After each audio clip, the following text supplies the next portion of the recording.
warahmatullahi wabarakatuh. Perkenalkan, nama saya Rizky Ramadanti. Saya berasal dari Fakultas Keguruan dan Ilmu Pendidikan, Program Studi Pendidikan Pancasila dan Kewarganegaraan.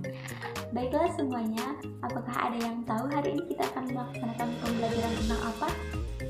Ya, betul sekali. Hari ini kita akan mempelajari tentang pembelajaran IPS terpadu, serta keunggulan dan kelemahan pembelajaran IPS terpadu. Selamat belajar! Sebelum kita mulai pembelajaran kita hari ini, akan kita sama-sama bersorak untuk melakukan yekel-yel. Semuanya bersorak semangat ya. Semua semangat, semangat, semangat, hore! Baiklah semuanya, sekarang kita akan mulai pembelajaran kita hari ini. Sebelumnya, teman-teman semua tahu nggak sih apa itu IPS? Ilmu pengetahuan sosial? Iya, betul sekali.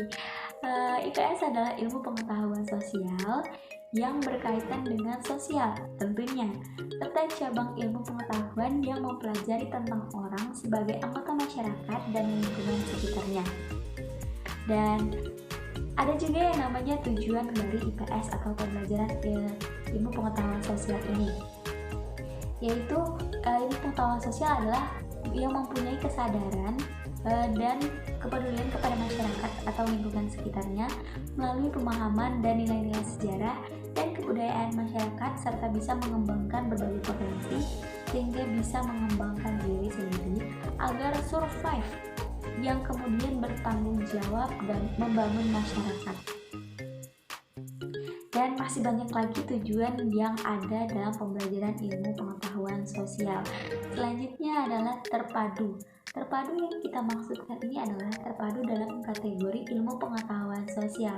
Makna terpadu dalam IPS atau ilmu pengetahuan sosial ini adanya keterkaitan antara berbagai aspek dan materi yang tertuang dalam pembelajaran ilmu sosial. Pembelajaran terpadu juga dapat dikatakan pembelajaran yang memadukan materi, beberapa mata pelajaran atau kajian ilmu dalam satu tema. Keterpaduan dalam pembelajaran IPS ini dimaksudkan agar pembelajaran ilmu pengetahuan sosial lebih bermakna efektif dan efisien.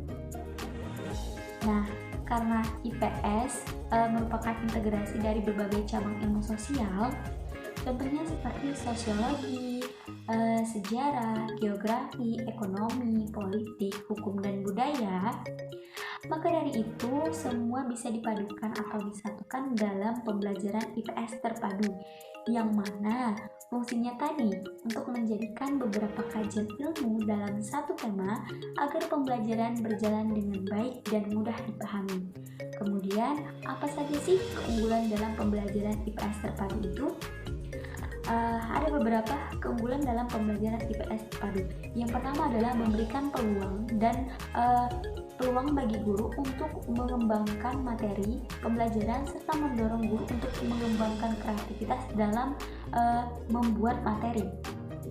Selanjutnya adalah mempermudah dan memotivasi siswa untuk mengenal dan menerima serta menyerap dan memahami keterkaitan atau hubungan antara konsep pengetahuan, nilai atau tindakan yang terdapat dalam beberapa pokok bahasan atau bidang studi. Yang ketiga adalah menghemat waktu, tenaga, dan sarana, serta biaya pembelajaran.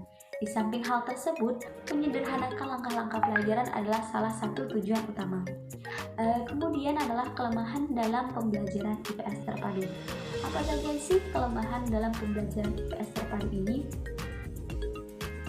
Ada beberapa aspek yang mempengaruhi terjadinya kelemahan dalam pembelajaran IPS terpadu ini.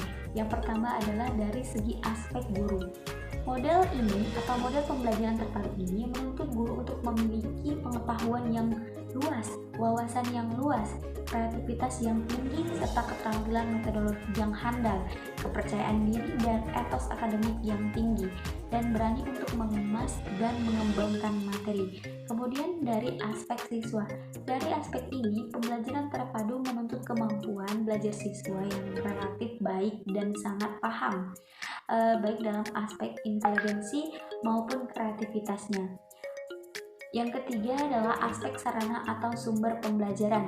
Dari aspek ini, pembelajaran terpadu memerlukan bahan atau sumber informasi yang cukup banyak atau cukup relevan yang berguna untuk menunjang dan memperkaya serta mengembangkan wawasan dan pengetahuan yang diperlukan dalam kegiatan belajar mengajar.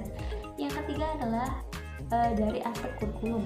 Aspek ini menjadikan pembelajaran terpadu memerlukan jenis kurikulum yang terbuka untuk pengembangannya. Kemudian adalah dari aspek sistem penilaian dan pengukurannya.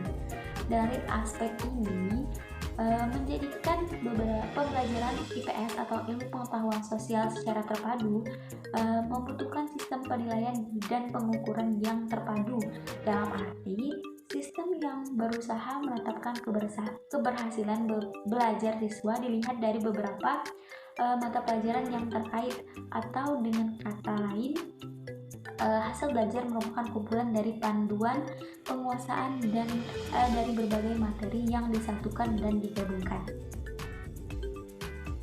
Baiklah teman-teman semua, itulah hasil pembelajaran kita hari ini tentang pembelajaran IPS terpadu serta keunggulan dan kelemahan dalam pembelajaran IPS terpadu. Apakah kalian semua sudah mengerti? Ya, terima kasih atas waktunya. Baiklah teman-teman semua, sampai ketemu dalam pembelajaran selanjutnya. See you, bye-bye. Assalamualaikum warahmatullahi wabarakatuh.